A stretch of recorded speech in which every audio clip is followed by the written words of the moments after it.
20 days no sugar diet challenge இன்னைக்கு டே 4 அன்னைக்கு என்னோட weight என்ன இருக்குன்னு பார்க்கலாம். நேற்று 82.900 இருந்தேன். இன்னைக்கு 82.500 வந்திருக்கேன் weight. காலையில எழும்பணும்னா ஒரு டம்ளர் தண்ணி குடிச்சிட்டு அதுக்கு அப்புறமா ஒரு கப் டீ இனிப்பு இல்லாம ஒரு சின்ன கப் டீ எடுத்துறேன். டீ குடிச்சு முடிச்சதுக்கு அப்புறமா இப்போ வந்து டெய்லி நெல்லிக்காய் ஜூஸ் குடிக்கலாம் அப்படினு பிளான் பண்ணி நெல்லிக்காய் வாங்கியிருக்கேன். அதுல ஜூஸ் போட்டுறேன். கருவேப்பிலையும் நெல்லிக்காய் எல்லாம் போட்டு ஒரு ஜூஸ் போட்டுறேன். ஃபுல் ரெசிபி சேனல்ல கொடுத்திருக்கேன். தேவைப்பட்டா விசிட் பண்ணி பாத்துக்கோங்க. நெல்லிக்காய் ஜூஸ் அப்புறம் சின்னதா ஒரு பீஸ் வந்து முள் முந்திரி அடுத்து வந்து பாத்தீங்கன்னா ஒரு கொஞ்சம் பப்பாயா ஒரு கப் பப்பாயா இதான் இன்னைக்கு காலை உணவுக்கு நான் எடுத்திருந்தேன். ஒரு 11 மணி இருக்கிறப்போ ஒரே ஒரு குக்கும்பர் மட்டும் எடுத்திருந்தேன்.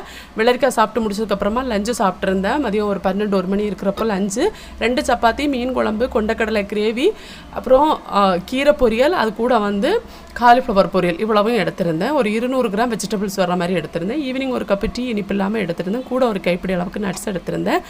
டின்னருக்கும் அதே மாதிரி கீரை பொரியலும் காலிஃப்ளவர் பொரியலும் எடுத்திருந்தேன்.